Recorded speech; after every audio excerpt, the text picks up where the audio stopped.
দীর্ঘই সংঘর্ষ, একজন রাক্ষসের মুখ থেকে এই দেশটাকে 1400 মানুষ জীবন দিয়ে বাঁচিয়ে দিয়ে গিয়েছে। সেখান থেকে 2 বছর দূরত্ব নাই, 2 বছরেরও কম সময় হয়েছে। সেখানে দাঁড়িয়ে আপনারা যেটা করছেন, আপনারা এখন গুপ্ত সুপ্ত নিয়ে নিজেদের ভেতরে কামড়াকামড়ি করছেন, লুটপাট, তারপরে নিজেদের ভেতরে মারামারি যা আছে, বিএনপির ভেতরে বিএনপি জামাতের সাথে নানান ধরনের দ্বন্দ্ব এখন চলছে। অথচ কয়েকদিন আগে আপনারা একসাথে মার খেয়েছেন, একসাথে গুম হয়েছেন, একসাথে রিমান্ডে গিয়েছেন, একসাথে জেলখানায় থেকেছেন, একসাথে মশারি নিয়ে ধান খেতে ঘুমিয়েছেন। আপনারা সেটা ভুলে গিয়েছেন। অথচ আমরা যে কত ভয়ঙ্কর একটা পরিস্থিতির ভেতরে, কত বিপজ্জনক জায়গার ভেতরে এই দেশটা দাঁড়িয়ে আছে, এটা আপনাদেরকে অনুমান করার, বিবেক বুদ্ধি দিয়ে চিন্তা করার সেই শক্তি বোধহয় আল্লাহ আপনাদের দেয় নাই। এখনো ঘাড়ের উপরে নিঃশ্বাস ফেলছে সেই রাক্ষস। 2 দিন পর পরই বলে আসতেছি, খেয়ে ফেলবো, লিস্টিং করছি, কারা কারা করেছে।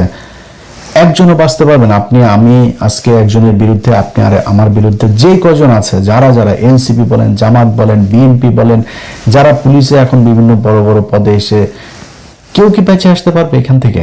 যদি আওয়ামী লীগ আবার ইন্ডিয়ার সহায়তা যদি বাংলাদেশে ঢুকে, আপনার মনে হয় একজন বাঁচতে পারবেন? আগে তো নিজের জীবন বাঁচাবেন, এরপরে লুটপাট করেন, গুপ্ত সুপ্ত বালছাল নিয়ে মারামারি করেন, যেটা পরে করেন। আগে দেশের স্বাধীনতাটা, সার্বভৌমত্বটাকে তো আগে মানে ঠিক করে নেবেন, মেরামত করে, যে আমি এখন সিকিউর, এরপরে আপনি কামড়াকামড়ি করেন, খাওয়া দাওয়া করেন। আপনাদের অবস্থা দেখলে মনে হয় আজিব আপনারা একটা স্বাভাবিক নির্বাচনের মধ্য দিয়ে আসছেন। 5 বছর পর আরেকটা সরকার আসলে কি হবে? কিছুই হবে না। আপনার মাথায় রাখতে হবে, অন্তত যদি কমও হয় তাও 20 বছর আপনাকে আওয়ামী লীগকে ক্ষমতার বাইরে রাখতে হবে। তার একটা মহাপরিকল্পনা আপনাদের করা উচিত ছিল, সেটা না করে আপনারা করছেন। আজকে যে বিষয়টা আপনাদেরকে বলবো, এটা বললে বুঝতে পারবেন যে কত ভয়ঙ্কর জায়গায়, কত বিপজ্জনক জায়গায় তারেক রহমানের জীবন, আপনাদের জীবন, আমাদের জীবন দাঁড়িয়ে আছে। তাহলে বুঝতে পারবেন। 20 তারিখ, এই 20 এপ্রিল আমি ফেসবুকে একটা পোস্ট করেছিলাম, বিমান বাহিনীর ভেতরে কিছু একটা হচ্ছে, তারপরে সর্বোচ্চ সতর্কতা জারি করা হয়েছে। তো আমি যতটুকু জেনেছিলাম, ওই দিন ভেতরে আমার যতটুকু সোর্স আছে তারা বলছে, ভাই খুব টান টান উত্তেজনা মনে হচ্ছে, এটা মানে খুব উপরের লেভেলের, এরকম 2-1 জন ছাড়া বোধহয় আর অন্য তেমন কেউ জানে না। আমি এরপরে জানার চেষ্টা করলাম। এর মাঝখানে 23 তারিখে একটা নিউজ দেখলাম। 23 তারিখে নিউজটা করেছেন ভারতীয় একজন সাংবাদিক, তার নাম হচ্ছে চন্দন নন্দী। চন্দন নন্দী 23 তারিখে নিউজে বলেছেন যে Bangladesh air force on high alert after raids net many airmen for links with Tehrik Taliban Pakistan, TTP. আচ্ছা, এই নিউজের ভিতরে তিনি বিস্তারিত লিখে দিয়েছেন কি হয়েছে ওই রাতে, তারপরে আগে পরে কি ঘটছে, সেনা বিমান বাহিনীর ভেতরে তাহরিকি তালিবানের কি বিশাল বিস্তৃতি ঘটেছে, কতজন সেখানে ট্রেন আপ হয়েছে, কতজনকে, 2 জনকে ধরা হয়েছে, গ্রেপ্তার করা হয়েছে, 10 জনকে আটক করা হয়েছে জিজ্ঞাসাবাদের জন্য, আরো 10 জন পালিয়েছে, সব বিস্তারিত বলে দিচ্ছে। অথচ সে তার এই খবরের ভেতরেই বলছে যে BF headquarters in Dhaka has shied away from even acknowledging the raids and consequent arrest, detention and escapes. মানে ওর খবর, ওর এটার ভিতরে আপনারা নর্থ ওয়েস্টের ওই পোর্টালে গেলে তারপরে দেখতে পারবেন, ওর খবরের ভেতরেই বলছে যে BF হেডকোয়ার্টার্স মানে বাংলাদেশ এয়ারফোর্সের হেডকোয়ার্টার্স এই ঘটনা নিয়ে সেটা তারা অ্যাকনোলেজিংও করছে না অ্যাবাউট কোনটা, অ্যারেস্ট, ডিটেনশন এবং এসকেপ। এই রেড দেওয়ার পরে যে যা ঘটেছে সেই কনসিকুয়েন্স তারা প্রকাশ করে নাই, সে নিজে বলছে। অথচ তিনি জেনে গিয়েছেন। তিনি জানলেন কিভাবে? এটা হচ্ছে কোশ্চেন।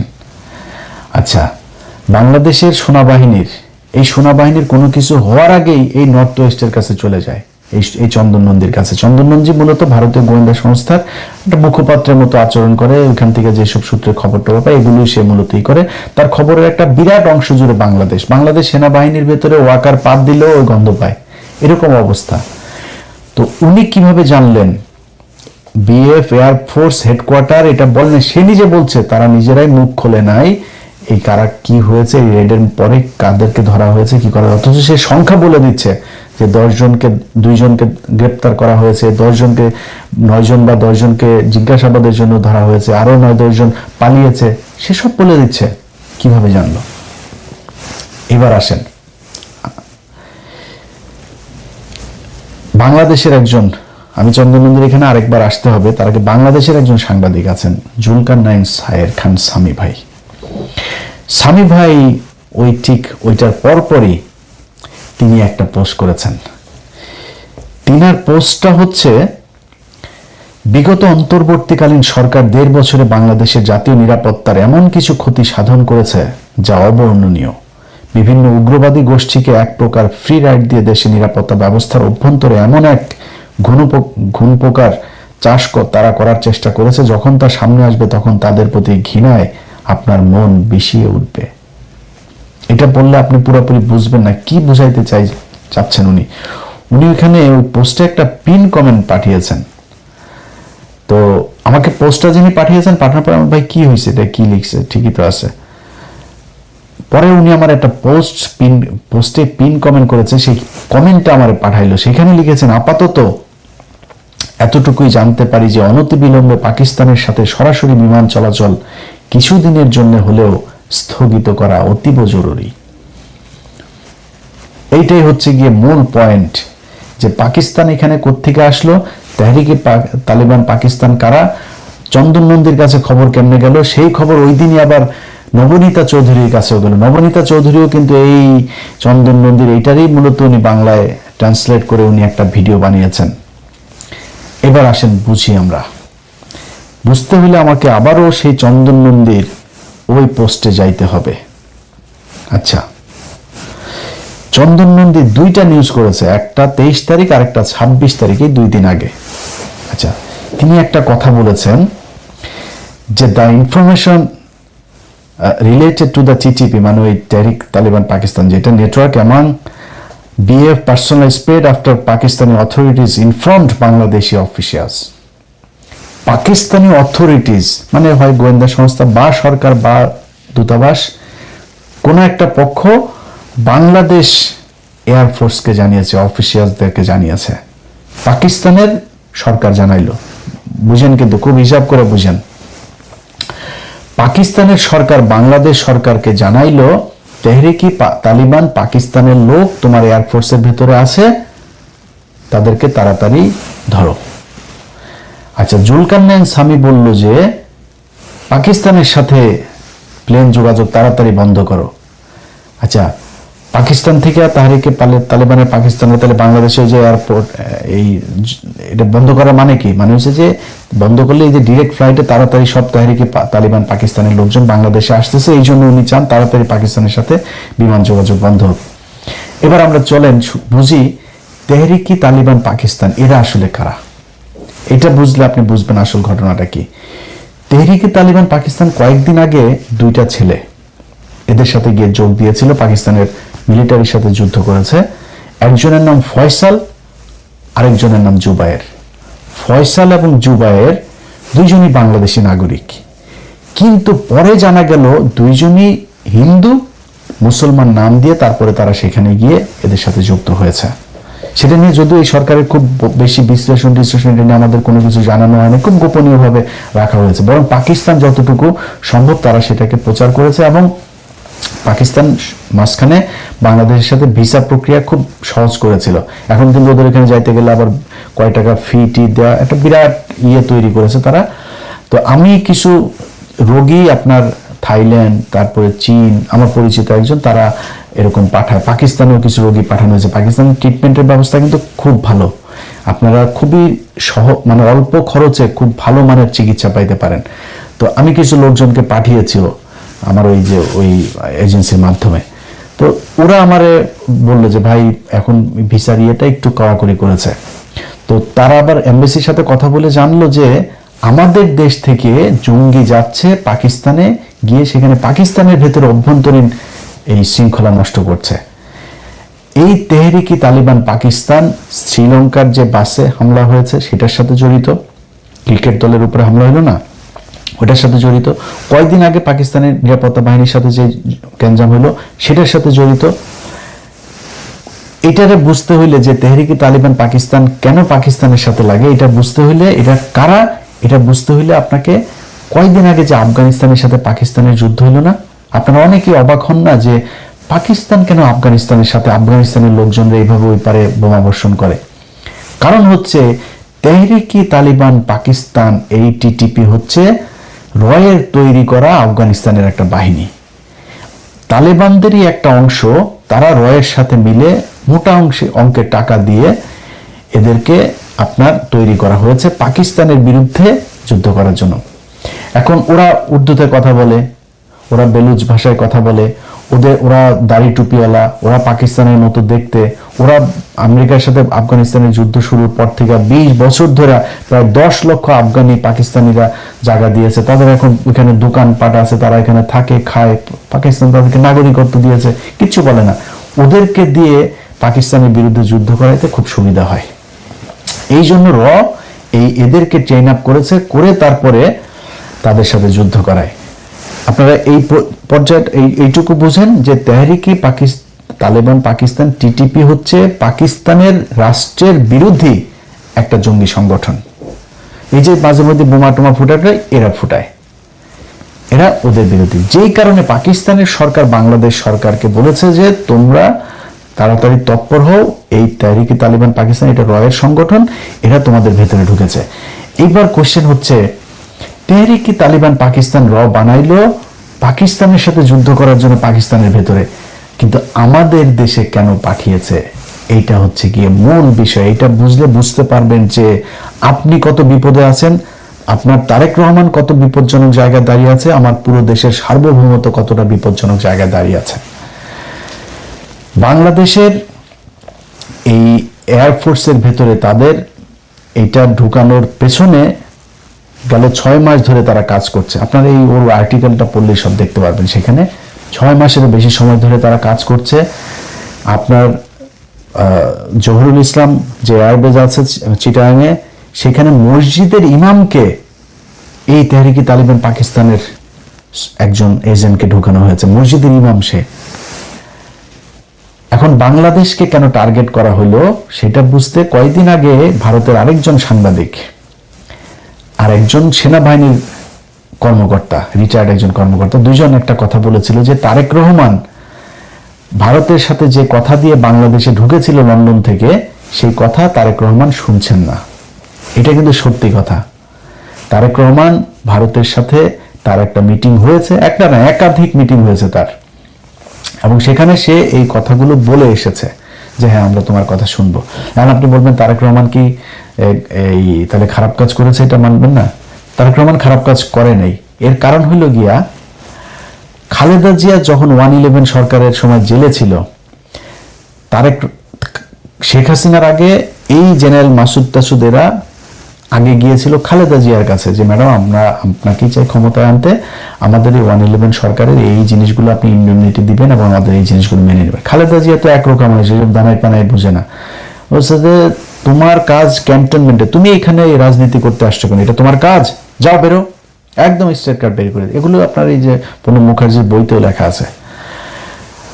খালেদা জিয়া মানে না মানাতে কি হয়েছে, 111 পুরো ক্রেডিট উপভোগ করেছে শেখ হাসিনা। সে ক্ষমতায় আসলো, ইন্ডিয়ার কথা শুনে তারপরে খালেদা জিয়া শুনে নাই। খালেদা জিয়া ওই দিন যেটা করতে পারতো, ওদের কথা শুনে ক্ষমতায় এসে তারপরে বিট্রে করতে পারতো। তারেক রহমান ঠিক ওইটাই করেছে আমার বিশ্বাস। তারেক রহমান তাদেরকে বলেছে হ্যাঁ ঠিক আছে আমরা এইভাবে, কি চেয়েছে ভারত চেয়েছে, মানে আমি কেন বলছি যে তারেক রহমান ঠিকটাই করেছে সেটারও প্রমাণ দিচ্ছি আপনারা। ওই সাংবাদিক এবং রিটায়ার্ড অফিসার দুইজনই একটা কথা বলেছিল, তারেক রহমান কয়েকটা জিনিস এই ভারতের কাছে কথা দিয়েছিল। এক, আওয়ামী লীগকে স্বাভাবিক রাজনীতিতে ফিরতে দিতে হবে, শেখ হাসিনাকে ফিরিয়ে নিতে হবে, তাকে আটক করা যাবে না। তারপরে 7 সিস্টারের যে বিচ্ছিন্নতাবাদীগুলো আছে এগুলো ভারতের সাথে মিলে একসাথে কাজ করতে হবে তাদেরকে নিশ্চিহ্ন করার জন্য, নির্মূল করার জন্য। এবার এবার বলেন তারেক রহমান সেটা শুনেছে কিনা, শুনবে কিনা, মানে আমি কেমনে বলবো যে তারেক রহমান ভারতের কথা শুনে নাই, বিট্রে করে নাই? এই সাংবাদিক এবং এই রিটায়ার্ড অফিসারই বলেছে তারেক রহমান ভারতের কথা শুনছে না। এখন শুনছে না কেন, যে আসলেই এটা প্রমাণ কি, 111-এর মাসুদকে ধরা হয়েছে, মামুন খালেদকে ধরা হয়েছে, খালেদ মামুন, এই যে মামুন খালেদ আপনার ডিজিএফ এর চিফ ছিল, যে ডিজিএফ এর ডিরেক্টর আরেকটাকে ধরা হয়েছে, 4-5 জনকে ধরা হইলো না? আপনার কি মনে হয় ভারত কোনোদিন তারেক রহমানকে এটাতে সাপোর্ট দিচ্ছে বা তারেক রহমানের এটা মেনে নিচ্ছে? ভারত মেনে নিচ্ছে না, কিন্তু তারেক রহমান সেটা করেছে। আচ্ছা, আইপিএল এর খেলা বাংলাদেশে নিষিদ্ধ করেছিল ইউনূস সরকার, তারেক রহমান সেটা বহাল রেখেছে। এটা আপনার মনে হয় ভারতের কোটি কোটি ডলার খরচ মানে অপচয় হয়েছে, এটার কারণে লস হয়েছে? তারপরে আওয়ামী লীগের কার্যক্রম নিষিদ্ধ তো ছিল, ওইভাবে থাকতো, আইনে পরিণত করার দরকার আছে, তারেক রহমান সেটা করেছে। অনেক কিছুই আপনারা দেখছেন উপরে উপরে, যে না মনে হচ্ছে ভারতের সাথে দিয়ে, ভারতের বাংলাদেশের পররাষ্ট্রমন্ত্রীকে যেতেই হবে, তার সাথে কি আমরা ডিপ্লোমেসি ডিসকানেক্ট করেছি নাকি? তো তা তো হইতেই হবে, তার এখানে যাইতেই পারে কিন্তু ভেতরে ভেতরে যেটা করার তারেক রহমান কিন্তু সেটাই করছে। এই কারণেই আমার যে সূত্র, সেই সূত্র আমাকে যেটা জানিয়েছে যে তারেক রহমানকে হত্যা করে তারপরে দেশের ভিতরে একটা অস্থিতিশীল পরিস্থিতি তৈরি করবে, কিন্তু তারপরে সরকার আবার ক্ষমতায় আসবে বিএনপি। তারেক রহমানের এই যেই শেষ কৃত্যের যে অনুষ্ঠান, দাফন কাফন যা যা হবে, এই দাফন কাফনের সময় বিশাল আকারে রাষ্ট্রীয় শোক টোক দেওয়া হবে, তারেক রহমান এই জাতির বিশাল এক কিছু ছিল, সব কিছু বলা হবে, বিএনপির নেতারা কান্নাকাটি করে পায়জামা ভিজায় ফেলবে, সব হবে। কিন্তু বিএনপির যে দ্বিতীয় সারির যে নেতারা বিএনপির হাল ধরবে, ক্ষমতায় আসবে, সেই ব্যক্তিরা হচ্ছে গিয়ে তারেক রহমান যা করছিলেন তার ঠিক উল্টাটা করবে, রব যেটা বলবে সেটাই করবেন। এই পরিকল্পনা নিয়ে তারপরে তারা আগাচ্ছিলেন সেনাবাহিনীর ভেতরে একটা কু করার জন্য। এবার বুঝতে পারছেন? আপনারা পুরো ঘটনার সব যদি নাকি একসাথে মিলানোর পরে দেখতে পারবেন যে তেহরিকি তালিবান পাকিস্তানের টিটিপির সাথে ভারতের যেই যোগসাজশ, সেটা দিয়ে তারা পাকিস্তানের সাথে ওইদিকে ফাইট করছে, আর এই দিকেও ভারতের বিরুদ্ধে যারা কাজ করবে তাদেরকে এই করার জন্য এই তেহরিকি তালিবান পাকিস্তান নাম দিয়ে তারপরে এই করা হয়েছে। এখন এর পরপর পুলিশ হেডকোয়ার্টার একটা বিজ্ঞপ্তি দিয়েছে। সেই বিজ্ঞপ্তিটার ভেতরে আমি জানি না যে এটার কৌশল নাকি এটা বিষয়টা এরকমই। পুলিশ হেডকোয়ার্টার বলেছে, নিষিদ্ধ ঘোষিত উগ্রবাদী সংগঠনের সমর্থক কর্তৃক গুরুত্বপূর্ণ স্থাপনায় হামলার পরিকল্পনা সংক্রান্ত গোপন ও জরুরি গোপনীয়। এটা দিয়েছে 23 এপ্রিল। ওই যে তারিখ মনে আছে, যেই 23 এপ্রিল চন্দন নন্দী আপনার নিউজ করলো, সেই 23 তারিখে পুলিশ হেডকোয়ার্টার এটা দিল। ওই পরের দিনই আবার জুলকারনাইন স্বামী ভাইও এটা নিয়ে করলো, ওই দিনই আবার নবনীতা চৌধুরীও নিউজ করলো। সবগুলোর একসাথে মিলান, তাহলে বুঝতে পারবেন যে খেলাটা কোথায়। এখন পুলিশের বিষয়টা আমি এখনো স্পষ্ট না। পুলিশ যেটা বলেছে নিষিদ্ধ ঘোষিত উগ্রবাদী সংগঠন, তো এই নিষিদ্ধ ঘোষিত উগ্রবাদী সংগঠনটা কি ইসলামী কোনো নিষিদ্ধ ঘোষিত সংগঠন নাকি কোনটা, এটাই না। এখন যদি পুলিশকে সর্বোচ্চ সতর্ক অবস্থায় রাখার জন্য এটা একটা কৌশল হয়ে থাকে তাহলে ভালো, বাট আমি সরকারের সব পর্যায়কে একটা জিনিস বলবো, সিটিটিসির যিনি আছেন প্রধান, এই মাল কিন্তু রয়ের মাল। অতএব তার এখানে আবার তার আলোচনাও কদিন ধরে হচ্ছে, সে তার বক্তব্যের প্রেক্ষিতে বা তার তথ্যের প্রেক্ষিতে যদি এই জঙ্গি সংগঠন, উগ্রবাদী সংগঠনের হামলার নাশকতার এই আওয়ামী লীগের মতো যদি ছক সাজানোর কথা বলে থাকেন, তাহলে কিন্তু বিপদে বিএনপি আরেকবার পড়বেন।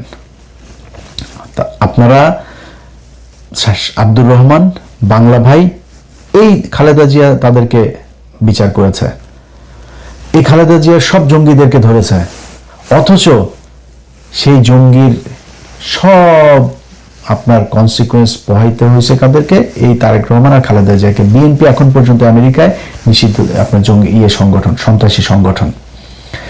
তো আপনাদের যদি নাকি এখন এই মুহূর্তে যদি এই জঙ্গিদের নাম দিয়ে যদি আপনারা অভিযান পরিচালনাও করেন, না করে যদি সেইটারে নির্মূল করেন, এটা যদি অ্যাকনলেজ করেন যে হ্যাঁ আমরা এটা মেনে নিলাম এই দেশে জঙ্গি আছে, আমরা জঙ্গি মারছি, এটাও কিন্তু আপনাদের বুমেরাং হবে। মানুষ জানবে, পৃথিবীর অন্য দেশগুলো, বিদেশিরা জানবে যে বাংলাদেশে এই যে এতদিন ভালো ছিল, এখন তারেক রহমান আসার পরে এই যে জঙ্গি আবার বেড়ে গিয়েছে। সো আপনাকে সরাসরি স্বীকার করতে হবে তারেক রহমান যে আপনার শত্রু কারা, এই টিটিপির নামে এই দেশে আপনাকে হত্যা করার জন্য, বাংলাদেশে অস্থিতিশীল পরিস্থিতি তৈরি করার জন্য এই করেছে, এটা পৃথিবীকে জানাইতে হবে। যদি আপনি আবারও সেই জঙ্গি খেলা, শেখ আব্দুর রহমান ইসলামের কেউ না, বাংলা ভাই ইসলামের কেউ না, কিন্তু তাদেরকে ইসলামী জঙ্গি সংগঠন হিসাবে আপনি করেছেন। আপনার তখনই কন্ডেম করা উচিত ছিল যে না, এরা মুসলমান, এটা করে না, ইসলাম কোরআন হাদিস এটা বলে নাই কখনোই, এদেরকে আমরা মুসলমান ইসলামী সংগঠন মনে করি না। আজকে তেহরিকে তালেবান পাকিস্তানকে আপনি ইসলামী সংগঠন মনে করবেন? যারা প্রতিদিন পাকিস্তানে এইখানে ওইখানে বোমাবাজি করে, পাকিস্তানের সাথে যারা মারামারি করে, যারা পাকিস্তান আফগানিস্তান দুইটা দেশের ভেতরে এরকম যুদ্ধ বাঁধিয়ে দিয়েছে, তাদেরকে আপনি মুসলমান মনে করবেন? এরা মুসলমান না। আমাদের দেশে যারা এই তাহরিকে তালেবান পাকিস্তানের নামে যারা করছে, এরাও মুসলমান হইতে পারে না। এটা আপনাকে সরাসরি বলতে হবে যে যুদ্ধ যদি করেন, সেই 10 ট্রাক অস্ত্র মামলার দিন যারা কিনা, যেই পুলিশের সার্জেন্ট হোক, টিআই হোক আর যেই হোক, এই অস্ত্র যারা ধরেছিল, সেই অস্ত্র তাদেরকে নাই করে দেওয়া উচিত ছিল। নামার পরে আপনি ঘুমটা দিয়ে লাভ নেই, তাদেরকে নাই করে দেওয়া উচিত ছিল। আপনি ধরার পরে সারা পৃথিবী জেনেছে যে 10 টাকা অস্ত্র মামলা উলফার কাছে যাচ্ছে, মানুষ জানে কোথায় যাচ্ছে, কি হয়েছে, কি হচ্ছে। আজকে আপনি যদি নাকি আসলেই ভারতের সাথে খেলতে চান তারেক রহমান, আপনাকে প্রকাশ্যে ঘোষণা দিতে হবে এই দেশের প্রতিটা মানুষ আপনার জন্য জীবন দেওয়ার জন্য প্রস্তুত আছে। আমি ইলিয়াস হোসেন বললাম, আমি নির্বাচনে আপনার বিরোধিতা করেছি, সামনের বার নির্বাচন হলে সামনের বারও হয়তো আপনার বিরোধিতা করব, বাট যদি দেখি আপনি ভারতের কারণে কোনো সিকিউরিটি ইস্যুর মধ্যে আছেন, নিরাপত্তা ঝুঁকিতে আছেন, আপনার কোনো সহায়তা লাগবে, আপনার জন্য জীবন দিতে হবে, আমি বাংলাদেশের নাগরিক হিসেবে আমি সবার আগে আপনার জন্য জীবন দিতে প্রস্তুত আছি। আপনি বাংলাদেশের, আমরা একটা জেনারেশন তৈরি করেছি, যে জেনারেশনের 18 কোটি মানুষ, খালি আওয়ামী লীগের এগুলো বাদে আর হিন্দুদের ভেতরেও একটা বিশাল অংশ এই ভারতের বিরুদ্ধে যুদ্ধ করার জন্য প্রস্তুত আছে। সো আপনাকে ঘোষণা দিতে হবে যুদ্ধটা কি বেঁধেছে, কাদের সাথে যুদ্ধ, এটা আপনাদের বলতে হবে। না হইলে এই যে স্বামী ভাইয়ের মতো এরকম কিছু লোকজন, চন্দন নন্দীর মতো এদের এরকম কিছু লোকজন কি করবে, একটা ঘটনাকে অন্যদিকে, পুরো ঘটনাটা হইল গিয়া পাকিস্তান আমাদেরকে বাঁচাইলো, পাকিস্তান তাদের গোয়েন্দা সংস্থা, আমার দেশের সেনাবাহিনীর বালবাহিনীর এরা খবর পায় না, পাকিস্তানি গোয়েন্দা সংস্থা আমাদেরকে জানাইলো, তারেক রহমানের জীবন বাঁচাইলো, সরকার পতন ঠেকাইলো। অথচ আমরা এখন বলছি কি বিমান চলাচল নিষিদ্ধ করতে হবে পাকিস্তানের সাথে। পাকিস্তানকে বাংলাদেশের সব ধরনের সিকিউরিটি, তারেক রহমানের সিকিউরিটি পর্যন্ত পাকিস্তান থেকে নেওয়া উচিত, চীন থেকে নেওয়া উচিত, আমেরিকা থেকে, টার্কি থেকে, যারে দরকার হয়। ভারতকে আপনার মোকাবেলা করার জন্য যেটা দরকার হয় আপনি সেটা করতে হবে। আমার কোনো সমস্যা নেই, আমেরিকার সাথেও কোনো সমস্যা নেই, চীনের সাথে নেই, পাকিস্তানের সাথে নেই, টার্কির সাথে, কারোর সাথে নেই। আমার সমস্যা ভারতের সাথে, এটা আপনাকে বুঝতে হবে। যদি আপনি সরাসরি এইভাবে না বলেন, এই গোজামিল দিয়া এইভাবে পুলিশের কিছু জায়গাগুলো তো আছে এখনো, সেনাবাহিনীর এই যে ওয়াকার বাহিনী আছে, এই ওয়াকার বাহিনী দিয়া তারপরে মানুষের মাঝে বিভ্রান্তি তৈরি করবে। পৃথিবীর কাছে আপনি যেটাই জানেন আর না জানেন, কিন্তু এই যে লেখালেখি, এই যে চন্দন নন্দীর যে লেখা, তারপরে মিডিয়াতে যা আসবে, এই যে পুলিশের যে হেডকোয়ার্টার থেকে যেটা দেওয়া হলো, এটা কি প্রতিটা দূতাবাসে যায় নাই? প্রতিটা দূতাবাসে এটা খবর পায় নাই? কি জানলো, মেসেজটা কি গেল তাদের কাছে যে বাংলাদেশে আবারও জঙ্গি মাথা চারা দিচ্ছে? এই বাংলাদেশে গেল 2 বছরে কোনোদিন তো জঙ্গি হামলা হলো না। হাসিনা না থাকলে নাকি এই দেশে জঙ্গি দিয়ে ভরে যাবে, কই জঙ্গির কোনো কিছু তো আমরা দেখলাম না, এখনো তো জঙ্গি নাই। এত মানুষ মারলেন, সেই মানুষগুলোরে যে খামাখা ফাও মারলেন, মানুষগুলো তো নিষ্পাপ, নির্দোষ মানুষগুলোকে জঙ্গি বানায় তারপরে করা হলো। অতএব বিএনপির কাছে অনুরোধ থাকবে, আল্লাহর ওয়াস্তে এই জঙ্গি খেলা বন্ধ করেন। ভারতের সাথে যে যুদ্ধ করছেন এটা সরাসরি প্রকাশ করেন, সরাসরি প্রকাশ করে তারেক রহমান আপনি দরকারে আপনার যেই সিকিউরিটি দরকার, খালি এয়ার ডিফেন্সটা আপনি ঠিক করেন, এই দেশের মানুষ আপনাকে নিরাপত্তা দিবে। যদি খালি এটা আপনি প্রকাশ করতে পারেন যে ভারতের সাথে আপনি খেলছেন, মানুষ আমি ইলিয়াস বললাম, আমি প্রথম বিমানের টিকিট কাটবো যেদিন বুঝবো যে বিএনপি ভারতের সাথে লেগেছে। আল্লাহর কসম করে বললাম, আমি প্রথম ব্যক্তি হবো বিদেশ থেকে প্লেনের টিকিট কেটে বাংলাদেশে ঢুকবো ইনশাল্লাহ। যাই হোক, সবশেষ যারা এই যে গুপ্ত সুপ্ত টুপ্ত এইসব নিয়ে গ্যাঞ্জাম করছেন। আপনাদের কাছে অনুরোধ থাকবে ভাই, দেশের অবস্থা কিন্তু ভয়ঙ্কর। আপনি এগুলি যদি বাদও দেন, দেশও যদি চালাইতে চান, এই যে তেলের যেই সংকট দেখায় দিয়ে গেল, এটার কারণে কি একটা দুটা জিনিস হবে? আপনার ফসল নষ্ট হয়েছে, পাট নষ্ট হয়েছে, ধান নষ্ট হয়েছে, ঝড়ে সারা দেশে কালবৈশাখী ঝড় চলছে, এটাতে ব্যাপক ক্ষয়ক্ষতি হয়েছে। সামনে খাদ্য সংকট দেখা দেবে। তেল আপনারা কতদিন এই বেশি দামে কিনতে তার কোনো ঠিক নেই। সামনে আপনি কার কাছ থেকে কে আপনাদের তেল দিবে, কার কাছ থেকে নিতে পারবেন, কোন দিক থেকে কি করবেন, আপনার সেগুলির কোনটা কি ঠিক করা হয়েছে জানি না। ভয়ঙ্কর অবস্থা। আপনি বিরোধী দলের সাথে সুপ্ত গুপ্ত কারে নিয়ে একটা পোস্ট করছে, সেটা নিয়ে আরে ভাই পোস্ট এগুলি আওয়ামী লীগের সারাদিন কাজ, এদের এগুলো নিয়ে এখন গ্যাঞ্জাম বাঁধানো। মনে করেন শিবিরের কেউ একজন করছে, কি হয়েছে রে ভাই? জায়মা রহমানকে নিয়ে মনে করেন বললো, আপনারা এখন জায়মা রহমানকে নিয়ে বলার পরে এত আপনার কষ্ট লেগে গেছে। এই জায়মা রহমানরে একজন মন্ত্রী, সিটিং একজন মন্ত্রী, এই যে মুরাদ কি বলেছিল, এই মন্ত্রী বলেছে জায়মা রহমানের ব্যাপার যা মনে চায় তাই খারাপ ভাষা কথা। তখন মন্ত্রীর বাসায় গিয়ে তো হামলা করতে পারেন নাই। তখন তো আপনাদের এত দেশপ্রেমিক জায়মা প্রেমিক লোকগুলির আমরা রাস্তায় দেখলাম না। তারেক রহমানকে এত ভালোবাসেন, তারেক রহমানের মারে এইভাবে 2টা বছর জেলখানায় রেখে মেরে ফেললো, ট্রাক দিয়ে আটকা রাখলো। এত ভালোবাসা, এত এত শক্তি কই ছিল সেদিন আপনাদের? একটু দেখাইতেন তাহলে তো খালেদা জিয়ার জেলখানায় গিয়ে মরতে হয়। খালেদা জিয়া কি মারা গিয়েছে নাকি? তাহলে হত্যা করা হয়েছে। অতএব একটু ধৈর্য ধরেন।